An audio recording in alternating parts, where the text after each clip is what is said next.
क्या आप जानते हैं कि काशी के मणिकर्णिका घाट पर एक ऐसा समय आता है जब जलती हुई चिताओं की लपटें भी शांत होने लगती हैं।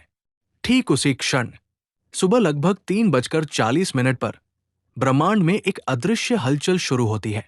ये वो पल होता है जब महादेव का डमरू बिना बजते भी गूंज रहा होता है। नमस्कार। आज न तो हम मोटिवेशन की बातें करेंगे और न ही टाइम मैनेजमेंट के टिप्स। आज चर्चा होगी उस रहस्यमय ज्ञान की जो काशी के एक प्राचीन मंदिर की दीवारों में युगों तक छिपा रहा।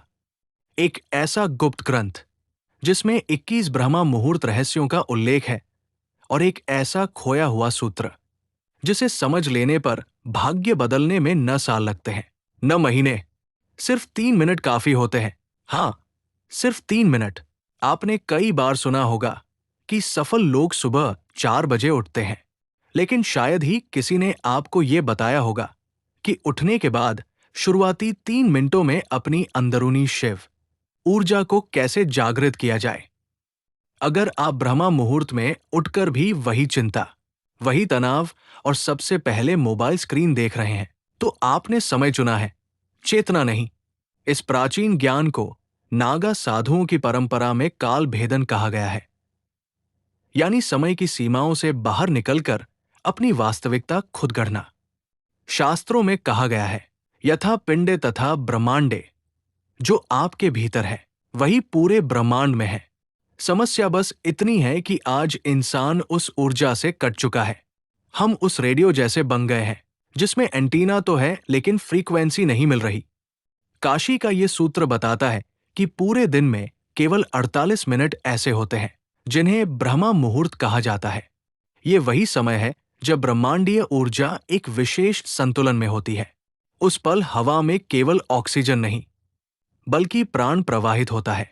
अगर लगातार 21 दिनों तक बताए गए तरीके से आपने उन 3 मिनटों में इस प्राण को भीतर उतार लिया, तो आपकी सोच में गजब की ताकत आ जाएगी। आपके शब्दों में वजन होगा और आपके विचार धीरे धीरे साकार होने लगेंगे। इस रहस्य की जड़ है शिव तत्व। शिव कोई सीमित मूर्ति नहीं है। शिव एक अवस्था है, एक प्रवाह। गहरी नींद में जब मन शांत होता है तब इंसान शिव तत्व के सबसे करीब होता है, लेकिन अलार्म की तेज आवाज आपको झटके से बाहर खींच लेती है और वह जुड़ाव टूट जाता है। इसलिए ग्रंथ कहता है, ब्रह्मा मुहूर्त में जागना सिर्फ उठना नहीं बल्कि चेतना का अवतरण है। जैसे गंगा शिव की जटाओं से बहकर धरती पर आती है, वैसे ही आपकी चेतना को नींद से जागृति में उतरना होता है। यहीं से वो 3 मिनट का रहस्य शुरू होता है। इस 21 दिन की साधना में हर दिन एक नई परत खुलेगी, लेकिन इसकी नींव है पहला चरण, जिसे शून्य अवस्था कहा गया है। ध्यान से समझिए, क्योंकि यही बिंदु आपकी दिशा बदल सकता है। अक्सर लोग सोचते हैं कि ब्रह्मा मुहूर्त में पढ़ाई या काम करना सबसे सही है, लेकिन ग्रंथ कहता है यह समय इनपुट का नहीं, ट्यूनिंग का है। जैसे बेसुरा वाद्य सुंदर संगीत नहीं निकाल सकता, वैसे ही असंतुलित मन से किया गया प्रयास फल नहीं देता। अब सवाल है, वो 3 मिनट क्या है और 21 दिन ही क्यों? मानव शरीर में 7 चक्र होते हैं और हर चक्र के 3 स्तर माने गए हैं। 7 गुणा 3 कुल 21, यानी 21 दिनों में 3 मिनट की प्रक्रिया से पूरे ऊर्जा तंत्र को संतुलित किया जाता है। जब आपकी आंख खुले, चाहे 3 मिनट हो या 4 बजे, तुरंत उठना नहीं है। शरीर को स्थिर रहने देना है, क्योंकि पहला नियम यही है, स्थिरता में ही शिव है। उस क्षण दिमाग थीटा अवस्था में होता है, जहां डाला गया विचार गहरे असर करता है। अब शुरू होता है 3 मिनट का सूत्र। पहला मिनट, शरीर की जागरूकता। लेटे लेटे अपने शरीर को महसूस करें। पैर के अंगूठे से सिर तक चेतना को ले जाएं। इस बात के लिए आभार प्रकट करें कि आज भी जीवन मिला है। दूसरा मिनट, श्वास का साक्षी बनना।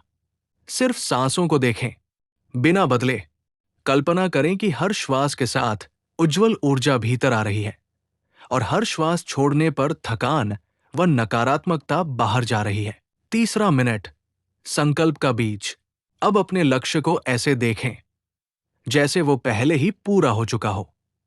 मैं सक्षम हूं, मैं शांत हूं, शिव मेरे साथ है, बस यही है वो सूत्र।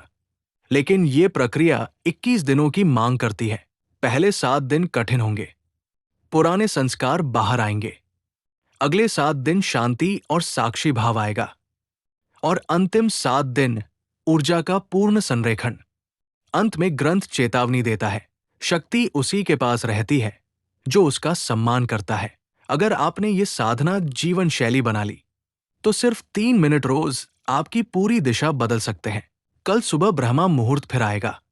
फैसला आपको करना है, सोए रहना है या जागना है। ओम नमः शिवाय।